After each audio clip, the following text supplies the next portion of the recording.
October 8, 1942. USS Wasp, sinking in the South Pacific after 3 Japanese torpedo strikes. Pharmacist's mate second class, William Lynch, moved through the twisted wreckage of the carrier's sick bay, his hands working automatically despite the 15-degree list pulling everything starboard. Around him, wounded sailors screamed as seawater, mixed with fuel oil, crept across the deck. Lynch reached for the small tin can stenciled with red crosses, his fingers finding the familiar shape even in the smoke-filled darkness. Inside, a bottle of dried yellow powder and another of distilled water. 3 minutes to mix. 3 minutes between life and death for the 19-year-old gunner bleeding out from shrapnel wounds to his abdomen. The plasma flowed into the sailor's veins as the carrier groaned and settled deeper.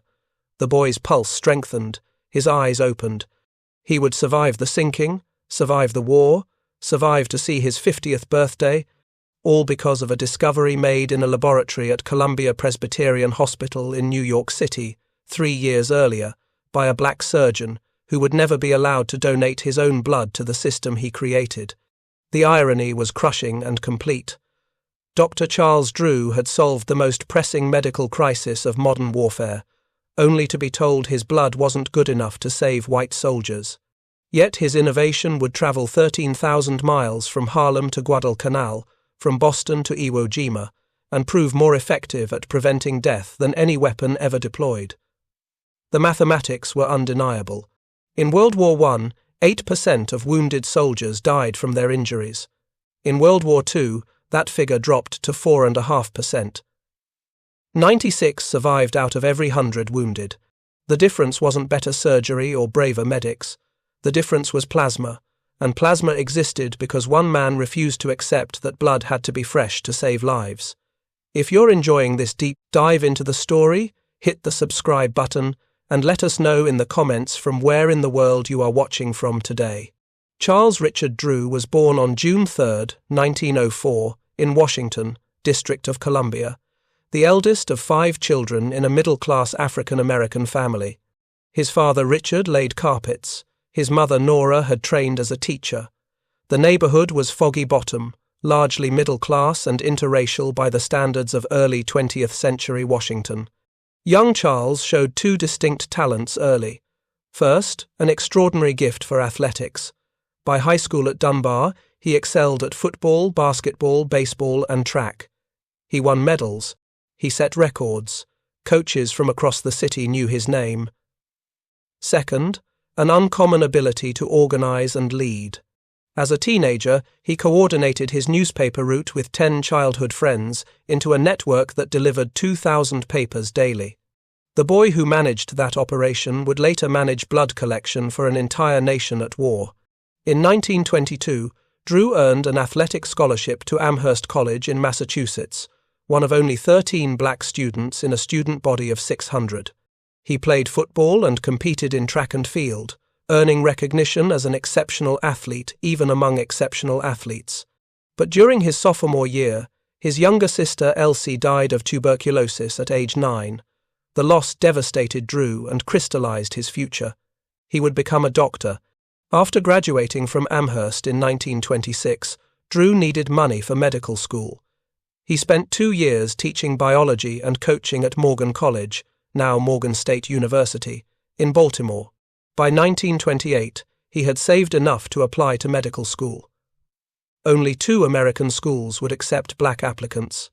Howard University, with its associated Freedmen's Hospital, created to serve freed slaves during the Civil War, and Harvard Medical School, which accepted Drew but placed him on a waiting list for the following year. Impatient to begin, Drew declined Harvard and applied instead to McGill University in Montreal, Canada. McGill accepted him immediately. Drew packed his belongings and headed north in 1928. At McGill, Drew specialized in surgery. He was brilliant in the operating theater, his hands steady, his judgment sound. In 1933, McGill conferred upon him the degrees of Doctor of Medicine and Master of Surgery. He completed an internship in pathology and a resident year in internal medicine at Montreal's Royal Victoria Hospital and Montreal General Hospital.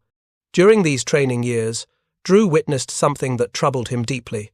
Patients died from blood loss during surgery, not because doctors couldn't operate fast enough, but because there wasn't enough blood available when it was needed. Blood transfusions worked when they worked. The problem was supply. Whole blood spoiled within days. Donors had to be present at the hospital. Blood types had to be matched. The logistics were nightmarish. In 1935, Drew returned to the United States to join the faculty at Howard University and work as a surgeon at Freedman's Hospital. But the blood problem gnawed at him. In 1938, he was accepted as a Rockefeller Fellow at Columbia University's renowned Presbyterian Hospital in New York. His research topic was blood storage and distribution. At Presbyterian Hospital, Drew was appointed manager of the hospital's blood supply, giving him access to both patients who needed blood and the laboratory facilities to study it. He investigated the lifespan of stored blood under various conditions. He experimented with separation techniques, and in 1939 he made the breakthrough that would change military medicine forever. Drew discovered that by separating plasma, the liquid component of blood, from the red blood cells, he could dramatically extend the shelf life from 1 week to 2 months. Plasma was the clear yellowish fluid that remained after the red and white blood cells were removed. It contained water, proteins, and antibodies, but no cells. This meant 3 critical advantages. First, plasma did not require blood type matching. Type A plasma could be given to type B patients without causing the deadly reactions that occurred when whole blood types were mismatched.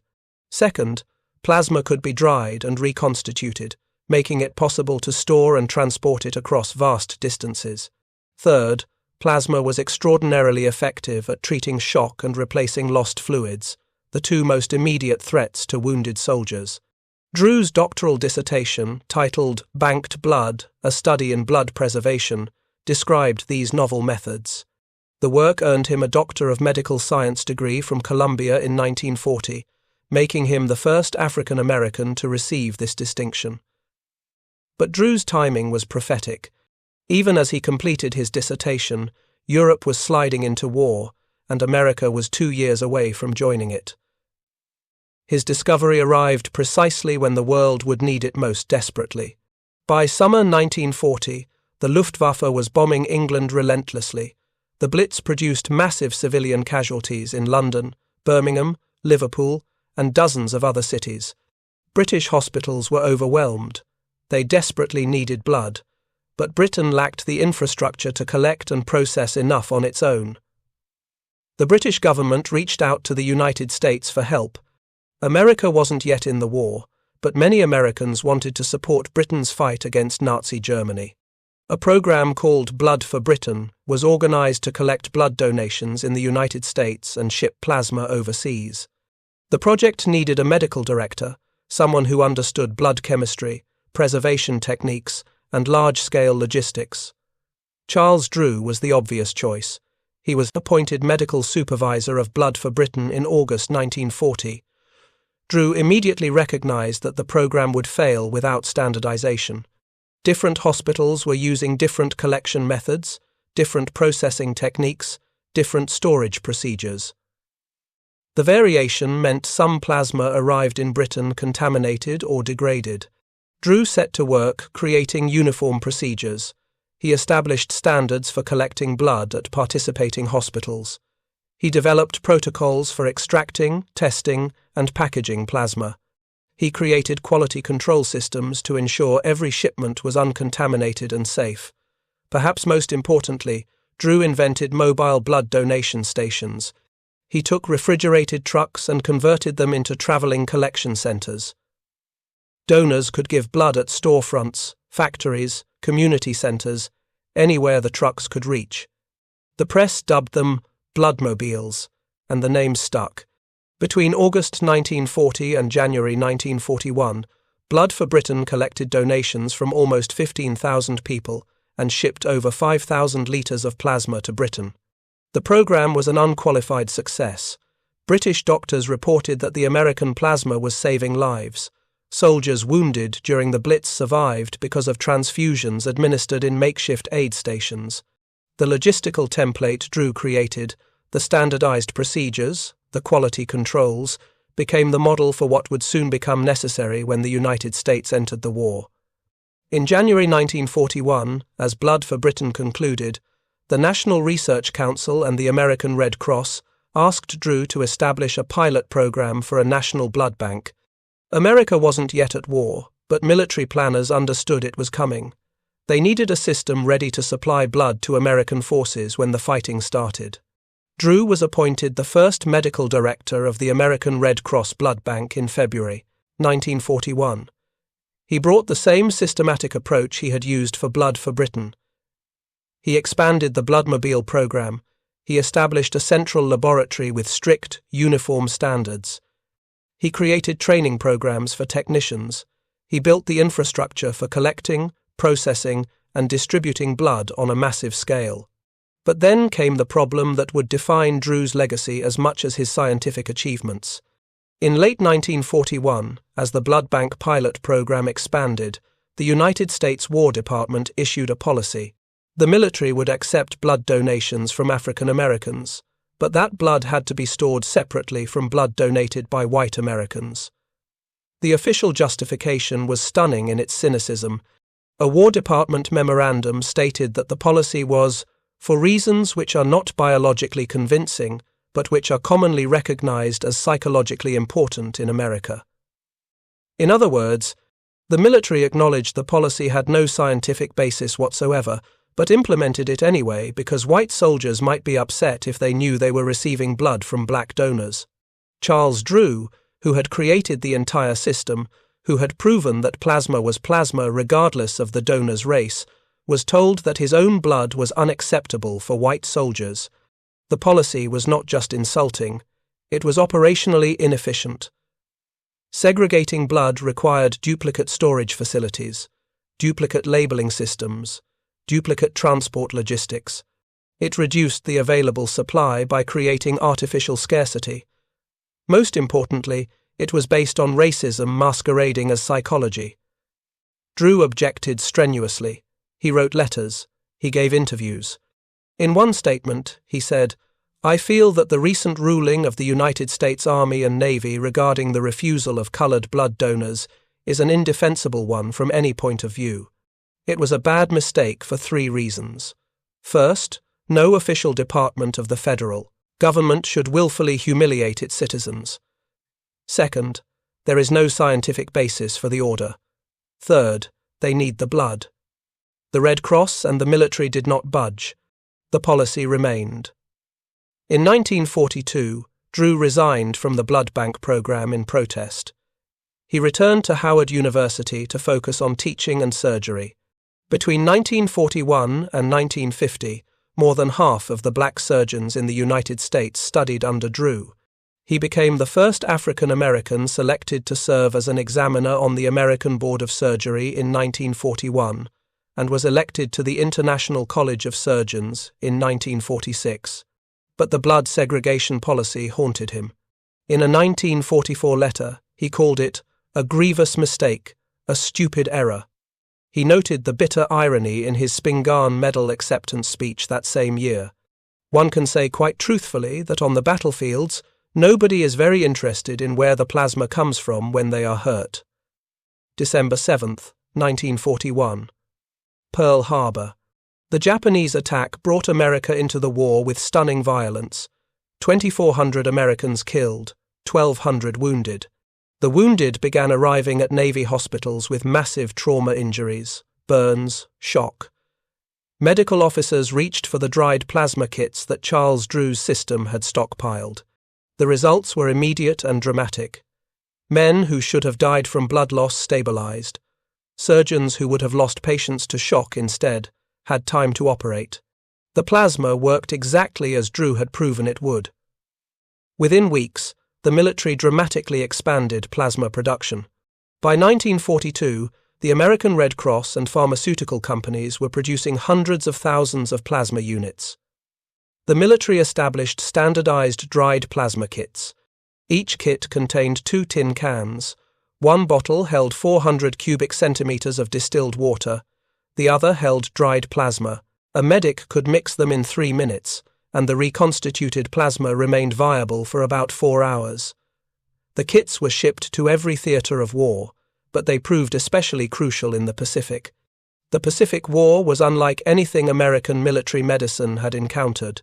The fighting sprawled across thousands of miles of ocean, dozens of islands, jungles, mountains, and beaches. The climate was brutal. Temperatures soared above 100 degrees Fahrenheit with suffocating humidity. Disease was rampant. Malaria alone infected more than 572,000 American servicemen between 1941 and 1945. On Guadalcanal in 1942, 8,000 Marines from the 1st Division contracted malaria before they were relieved in December. The combination of tropical diseases, infected wounds from the filthy jungle environment, and the intensity of combat created casualty rates that terrified military planners.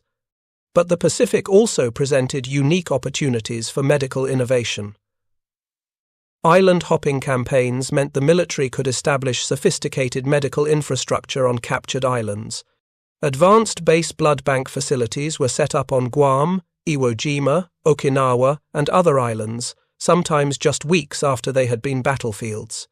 Each facility was self-contained with refrigeration, testing equipment, and trained personnel. The development was unprecedented. Blood was being flown from the mainland United States to Pacific Island bases, perhaps the most striking example of blood as strategic military currency in the entire war. Before plasma, this would have been impossible. Whole blood spoiled too quickly for the journey, but plasma could make the trip. More importantly, dried plasma could be carried by Navy corpsmen directly into combat. Guadalcanal, August 1942. The 1st Marine Division landed on the island in the first major American offensive of the Pacific War. The fighting was savage. Japanese forces launched repeated counterattacks. American casualties mounted. Hospital apprentice first class Herman Billnitzer, a Navy corpsman, described the chaos of treating wounded Marines under fire. "I got out there to give him first aid, put the bandages on him, and give him a shot of whiskey. That was supposed to be a stimulant. But whiskey didn't stop shock. Morphine didn't replace lost blood. The real lifesaver was the plasma kit in Billnitzer's medical bag. Corpsmen like Billnitzer carried plasma, morphine, bandages, and sulfanilamide sulfur packets directly into battle. When a Marine was hit, the corpsman reached him within minutes. Tourniquets stopped arterial bleeding. Sulfur powder disinfected wounds. Morphine controlled pain, and plasma addressed the invisible killer that claimed more lives than the wounds themselves. Shock. Shock was the medical term for circulatory collapse. When a man lost blood, his blood pressure dropped, his organs stopped receiving oxygen, his body temperature fell, his pulse became thready and weak. If the condition wasn't reversed quickly, even minor wounds became fatal. Before plasma, medics had no effective treatment for shock in the field. By the time a wounded soldier reached a hospital, shock had often progressed too far. Organs had failed. The patient died on the operating table from complications that began hours earlier on the battlefield. Plasma changed this equation fundamentally. When infused into a wounded man's veins, plasma expanded blood volume, raised blood pressure, and maintained circulation. The patient's pulse strengthened. His colour improved. He remained conscious. Most critically, he stayed alive long enough to reach a surgeon. The Navy became a pioneer in emphasizing the use of blood plasma and whole blood in the Pacific. The service established a distributing center on Guam, collecting both plasma and blood from all sections of the United States through the American Red Cross. From Guam, the life-giving fluids were distributed to all the fighting fronts. Hospital corpsmen carried both plasma and whole blood to the front lines. The system was extraordinarily efficient. During the Battle of Okinawa in 1945, 46,000 American service members were wounded. 46,000 pints of whole blood were successfully transported, preserved, and transfused. The ratio had reached 100 pints of whole blood per 100 wounded, a logistics achievement that would have been impossible without the infrastructure Charles Drew had created. The survival statistics told the story. Surgeon General of the Army, Major General Norman Kirk, addressed the American Medical Association House of Delegates in Chicago on June 7, 1943. He presented 3 reasons for the dramatically improved survival rates among American wounded. First, the use of blood plasma to combat shock and hemorrhage. Second, the use of sulfur drugs, and later penicillin, to combat infection. Third, the quality of medical services which ensured prompt treatment. But among these 3 factors, plasma was unique. Sulfur and penicillin required time to work, hours or days to fight infection. Surgical skills were useless if the patient died from shock before reaching the operating table. Plasma worked immediately, in the first 3 minutes after mixing, in the crucial window when shock was killing men faster than bullets. A November 17, 1943, report from the Office of War Information provided the first comprehensive survey of care for war wounded. The report was filled with facts and figures documenting the transformation in military medicine. The report stated explicitly, faster treatments and improved Army-Navy methods for attending the wounded are playing a major role in reducing the number of deaths from wounds. The report noted, in the last war, we brought the wounded to the hospital. In this war, we are bringing the hospitals to the wounded. The Pacific War tested this philosophy in the most extreme conditions. Iwo Jima, February through March 1945. The battle was one of the bloodiest fought by Americans in the Pacific. 75,000 Marines assaulted the island. Japanese defenders had fortified the volcanic rock with an extensive network of tunnels and bunkers. The fighting was close quarters and brutal. American casualties were catastrophic. Nearly 7,000 killed. More than 19,000 wounded. Navy corpsmen worked under constant fire. Japanese snipers specifically targeted medics, violating the Geneva Convention's protections for medical personnel. The Red Cross insignia on a corpsman's arm became a target rather than protection. Japan had not signed the Geneva Convention and did not feel obligated to respect medical personnel. Hospital apprentice First Class Fred Lester exemplified the courage of Pacific corpsmen. On Okinawa in 1945, Lester was shot twice by Japanese rifles while moving a wounded Marine. Knowing his own injuries were too grave for treatment, he remained at the front and coached other Marines through first aid, stabilizing the wounded Marine he had dragged to cover. Lester died from his wounds minutes later. He was awarded the Medal of Honor posthumously. Secretary of the Navy James Forrestal acknowledged the bravery of the Hospital Corps during a speech in 1945. The hospital corpsmen saved lives on all beaches that the Marines stormed. You corpsmen performed foxhole surgery while shell fragments clipped your clothing, shattered the plasma bottles from which you poured new life into the wounded, and snipers' bullets were aimed at the brassards on your arms. That phrase, poured new life into the wounded, captured the reality. Plasma was life. A radio program called Life to the Front, broadcast weekly over WEEI, the Columbia Broadcasting System's New England network outlet in Boston, helped maintain the connection between the home front and the fighting fronts. The program encouraged blood donations by sharing stories of wounded servicemen who survived because of plasma. In one episode from June 1944, a Navy chaplain described being wounded aboard ship during a battle near Tulagi. A sailor named Mays pulled him from the water after the chaplain's ship was hit. Both men received plasma transfusions. The chaplain reflected on the journey his plasma had made, from a donor in Boston to the South Pacific and back to Boston in his veins. War correspondent Ernie Pyle, whose columns reached more than 122 million readers in 310 cities, wrote extensively about plasma. The doctors asked me at least a dozen times to write about plasma. They say that plasma is absolutely magical. Write lots about it. Go clear overboard for it. Say that plasma is the outstanding medical discovery of the war. Pyle wasn't exaggerating. One medic observed, "Plasma and albumin work wonders on wounded men, but whole blood is life itself." The distinction was important. Plasma could maintain circulation and combat shock, but it lacked the red blood cells that carried oxygen to tissues. For men with massive blood loss, whole blood was essential.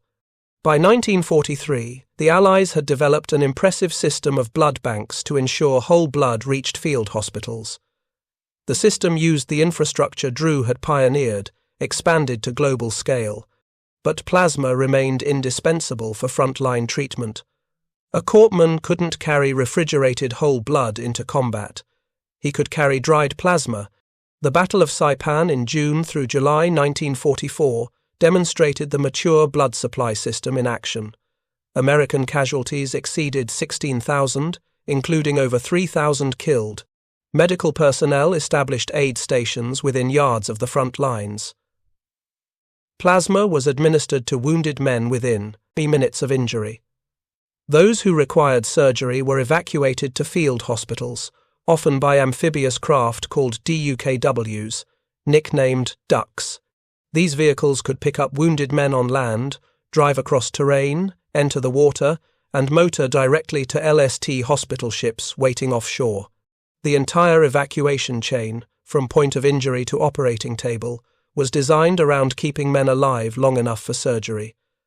Plasma made that possible. Okinawa, April through June 1945, represented the culmination of Pacific medical innovation. The battle was the largest and bloodiest of the Pacific War. American casualties approached 50,000. Japanese casualties exceeded 110,000. The scale of the carnage was unprecedented, yet the American death rate among wounded was lower than any previous major battle. Every element of the medical system worked in coordination. Corpsmen administered plasma on the front lines. Ducks evacuated casualties to LST hospital ships. Surgeons operated in field hospitals established just behind the fighting. Whole blood was flown from the United States mainland and distributed from the blood bank on Guam. Penicillin prevented infections. Air evacuation moved the most seriously wounded to hospitals in Hawaii or the United States mainland.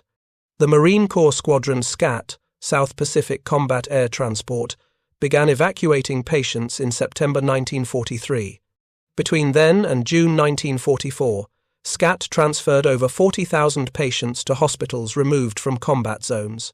The Naval Air Transport Service, NATS, took over before the invasion of Iwo Jima and evacuated 66,576 persons by May 1945.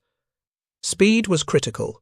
The faster a wounded man received treatment, the better his chances of survival. Plasma bought the time necessary for evacuation. The statistics bore this out. In the United States Army, the death rate among wounded men dropped to 4.5% in World War II, compared to 8.1% in World War I. Much of this improvement came from 3 factors: new drugs like antibiotics, transfusions of plasma and whole blood, and faster evacuation to hospitals. All 3 factors worked synergistically, but plasma was the foundation. Without plasma stabilizing patients in the first minutes after injury, the other advances were irrelevant. If you find this story engaging, please take a moment to subscribe and enable notifications. It helps us continue producing in-depth content like this. By 1944, the system Charles Drew had designed was operating at unprecedented scale. The American Red Cross processed millions of blood donations. Pharmaceutical companies produced hundreds of thousands of plasma units.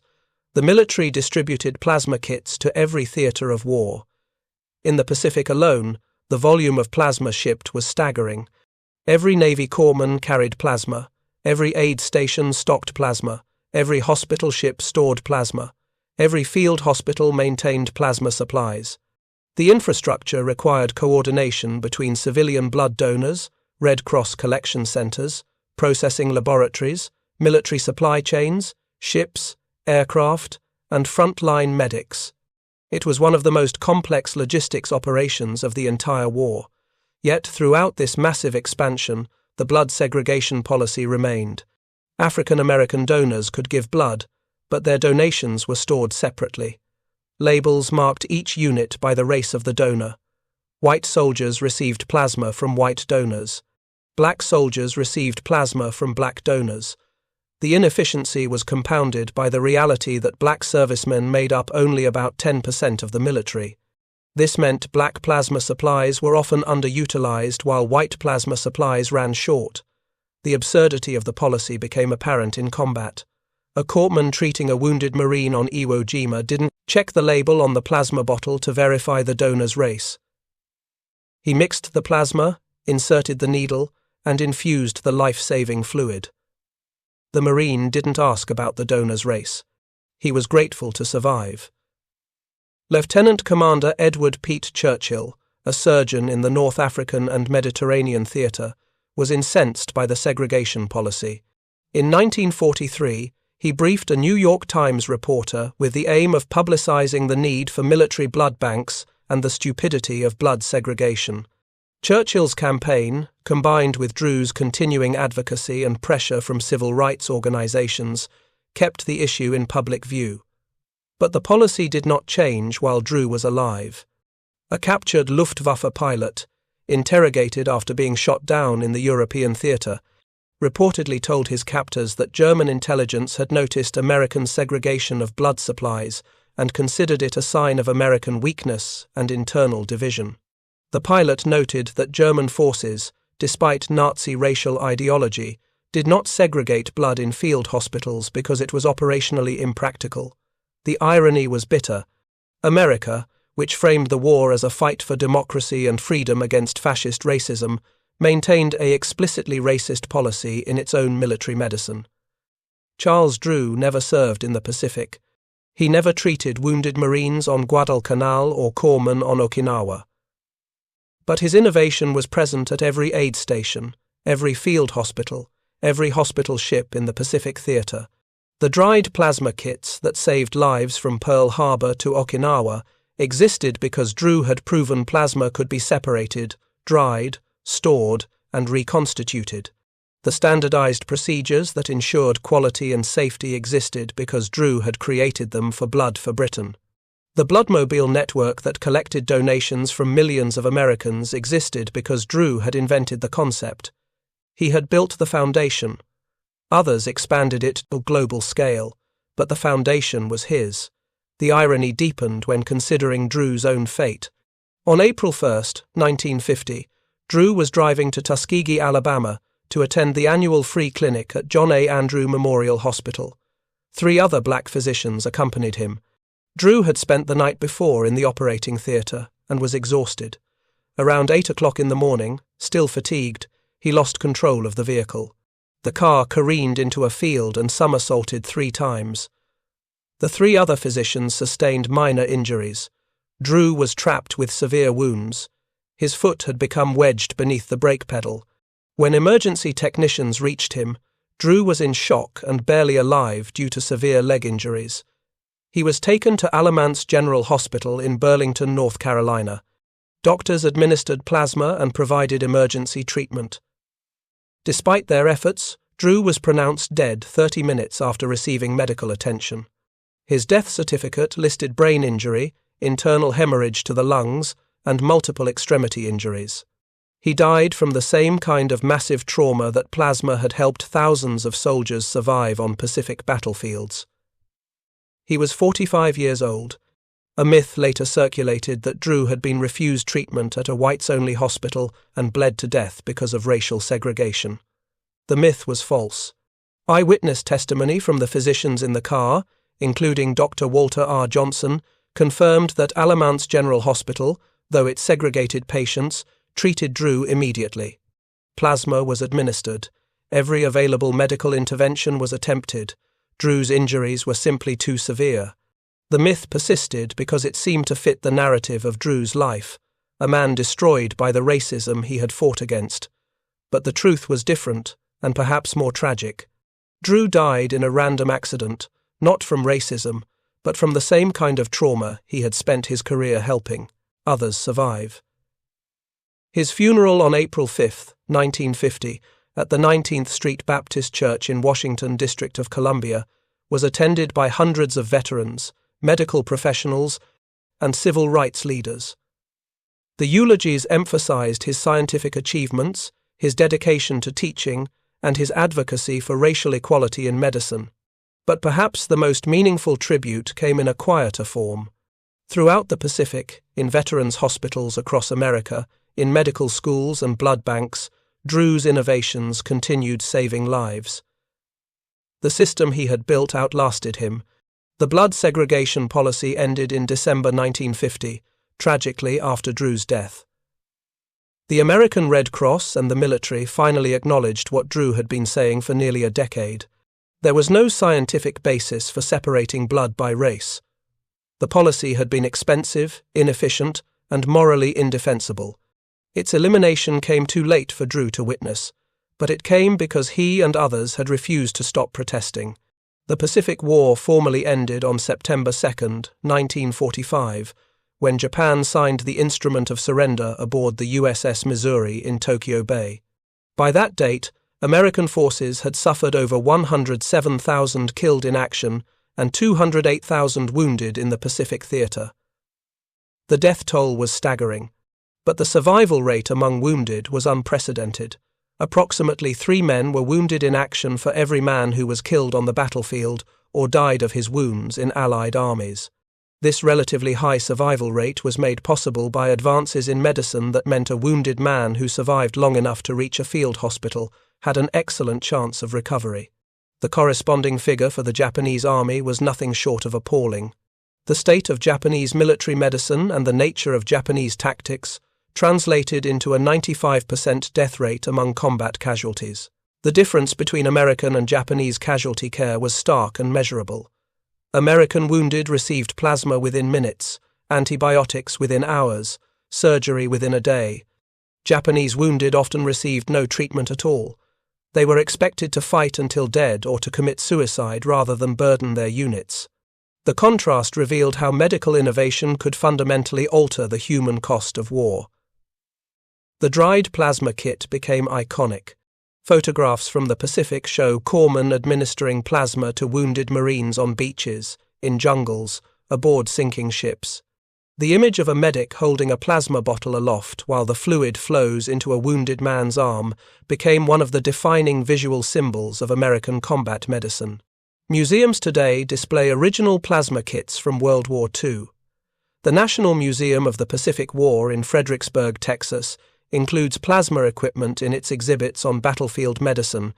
The National World War II Museum in New Orleans features a section on blood plasma with photographs of Charles Drew and explanations of how the blood banking system worked. These exhibits ensure that future generations understand the connection between laboratory research in peacetime and survival rates on battlefields. The legacy extended beyond World War II. During the Korean War, plasma remained a critical component of combat medicine. The system established during World War II continued operating, now supporting American forces in a new conflict. Vietnam War medics carried plasma.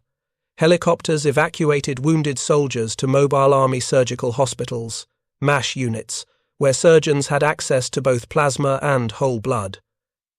The principle remained constant: stabilize the patient in the field with plasma, then evacuate rapidly to definitive surgical care. Modern combat medicine still follows this template. Today's military medics carry advanced hemostatic agents, synthetic plasma expanders, and freeze-dried plasma that can be reconstituted even faster than World War II kits. But the conceptual foundation is identical to what Charles Drew pioneered in 1939. Replace lost blood volume immediately, maintain circulation, prevent shock, buy time for evacuation and surgery. The survival rate for wounded American service members in recent conflicts in Iraq and Afghanistan exceeded 90%, even higher than World War II. This improvement resulted from multiple factors including body armor, helicopter evacuation, damage control surgery, and advanced blood products. But plasma remains central. Freeze-dried plasma is now standard equipment for special operations medics. Whole blood transfusions are performed on helicopters during evacuation. Mobile blood banks deploy to forward operating bases. The system has grown more sophisticated, but it builds on the architecture Drew created. Charles Drew's scientific contributions earned recognition during his lifetime and after. In 1944, the National Association for the Advancement of Colored People honored him with the Spingarn Medal, awarded annually for the highest and noblest achievement by an African American. The medal citation read, "For his outstanding work in blood plasma research, which led to establishment of blood plasma banks, Howard University named its medical school building in his honor. The Malcolm Grow Medical Center at Andrews Air Force Base, named for another pioneering military physician, includes exhibits on medical innovations, including Drew's plasma work, creating an appropriate connection between two doctors who revolutionized military medicine. In 1981, the United States Postal Service issued a stamp honoring Charles Drew as part of its Great Americans series. The stamp featured his portrait and the designation blood plasma. It was a small recognition, but symbolically important. Drew had been excluded from donating to his own blood banking system. Now his face appeared on millions of pieces of mail, a permanent reminder of his contributions. The National Library of Medicine includes Drew in its Profiles in Science collection, digitizing his papers and making them available to researchers. His dissertation, Banked Blood, is studied in medical schools as both a scientific document and a historical artifact. Students learn not just about plasma separation techniques, but about the context in which those techniques were developed and the barriers Drew overcame to develop them.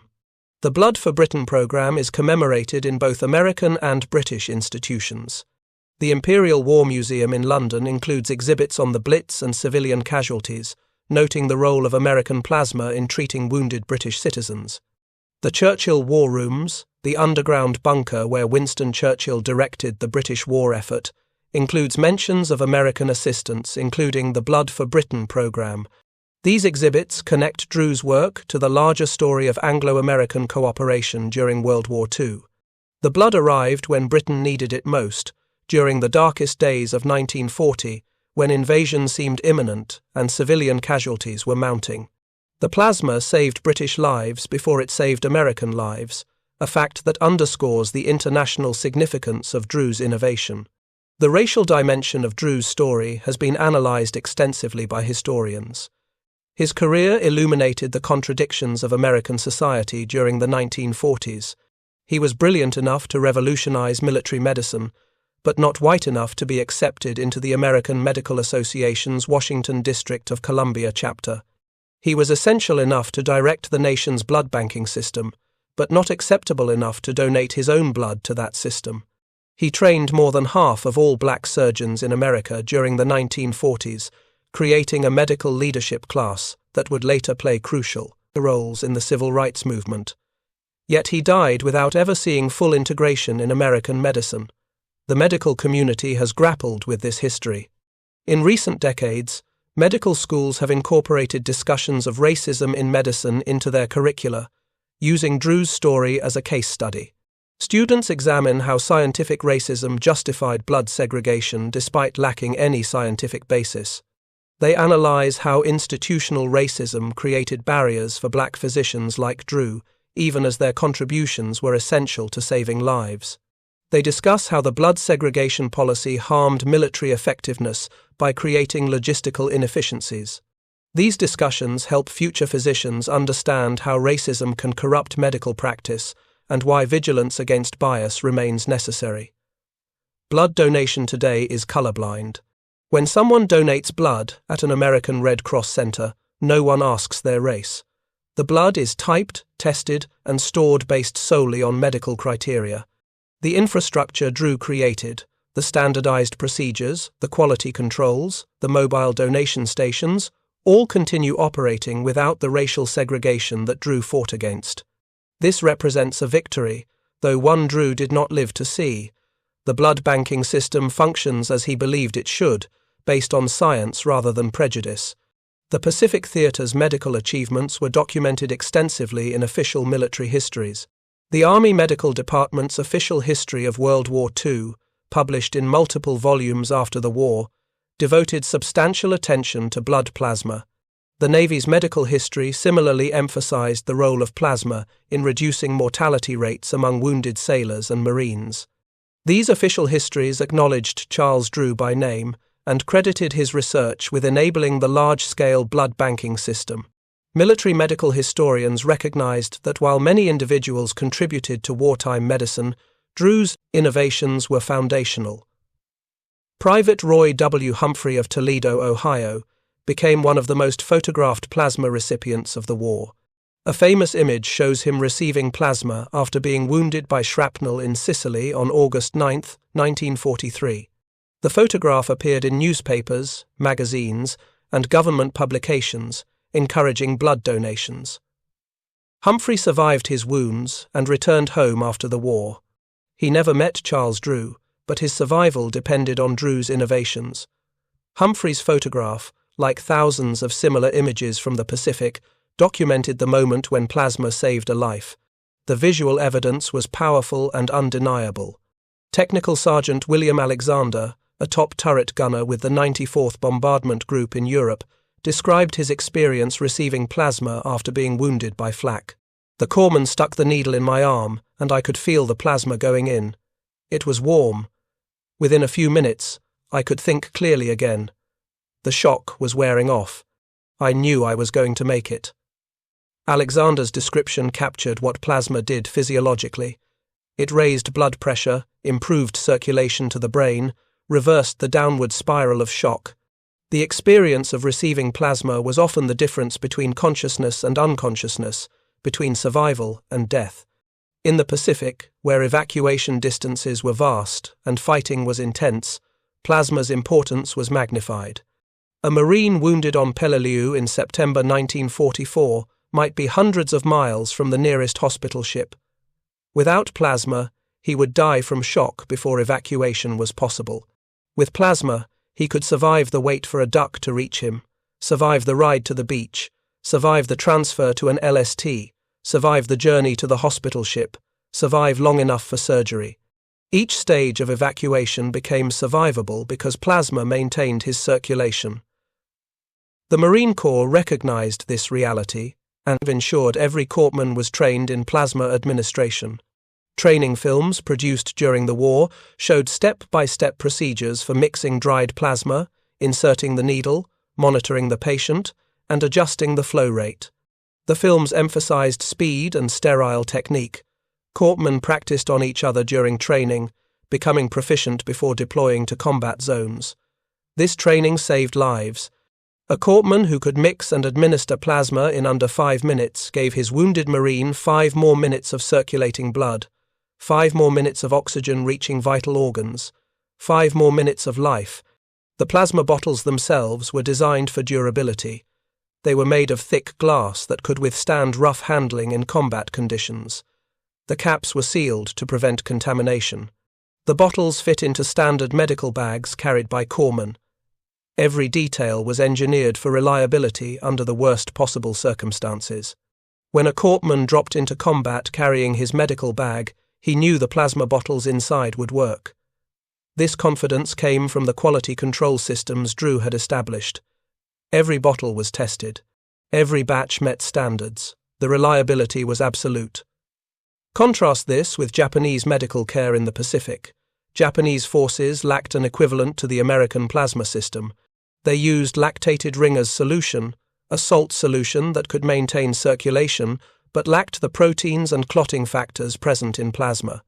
Ringer's solution was better than nothing, but dramatically inferior to plasma for treating shock. Japanese wounded who might have survived with plasma died instead. The disparity in medical capabilities became a force multiplier for American forces. Superior firepower mattered, but so did superior medicine. An army that could save its wounded and return them to duty had a significant advantage over an army that could not. The production of plasma required enormous industrial capacity. By 1944, the American Red Cross was processing blood donations from millions of Americans. Pharmaceutical companies, including Baxter, Cutter, and others, manufactured dried plasma under contract with the military. The scale of production was unprecedented. Hundreds of thousands of plasma units were produced monthly. The logistics of collecting blood in thousands of American cities, transporting it to processing centers, separating plasma, drying it, packaging it in sterile bottles, and shipping it to combat zones around the world represented an industrial achievement comparable to aircraft or tank production. American civilians participated in this effort through blood donations. Blood drives were held at workplaces, schools, churches, and community centers. Posters encouraged donations with slogans like "Give blood now" and "Your blood can save a life." Radio programs featured wounded servicemen describing how plasma had saved them, encouraging listeners to donate. Celebrities donated and encouraged others to follow. The blood donation campaigns created a direct connection between the home front and the fighting fronts. A factory worker in Detroit could donate blood knowing it might save a Marine on Iwo Jima.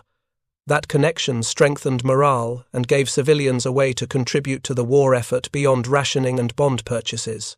The Life to the Front radio program broadcast from Boston was particularly effective at maintaining this connection. Each weekly episode profiled wounded servicemen who had survived because of plasma. The program featured interviews with recovered wounded, letters from families, and appeals for continued donations. The emotional impact was powerful. Listeners heard first-hand accounts of survival. They learned that their donations made tangible differences. The program co-producer, Anastasia Kirby of the Boston Blood Donor Center, married Lieutenant Henry Lundquist of the 1st Naval District during the war, symbolizing the partnership between civilian blood collection and military medical services. By war's end, the American blood banking system was supplying both plasma and whole blood to all theaters. The infrastructure included collection centers in every American state, processing laboratories, refrigerated transport, air and sea shipping, overseas distribution centers, and frontline delivery to aid stations and hospitals. The system employed thousands of people, processed millions of donations, and delivered hundreds of thousands of units to combat zones. It was one of the most successful medical logistics operations in history, and it existed because Charles Drew had proven the concept was viable and created the template for implementation. The statistical evidence of plasma's effectiveness was overwhelming. Medical officers compiled detailed analyses comparing mortality rates between units with and without adequate plasma supplies. The data consistently showed that units with sufficient plasma had lower mortality rates among wounded.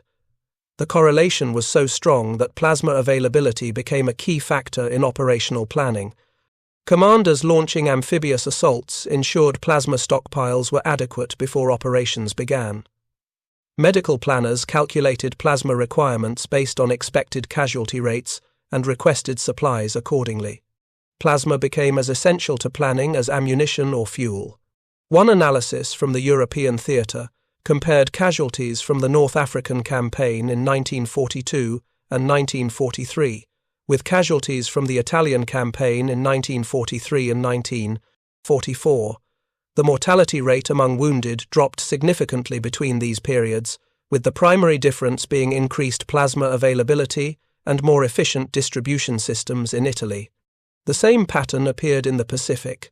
Early battles like Guadalcanal had higher mortality rates than later battles like Okinawa, partly because the medical system matured and plasma became more readily available.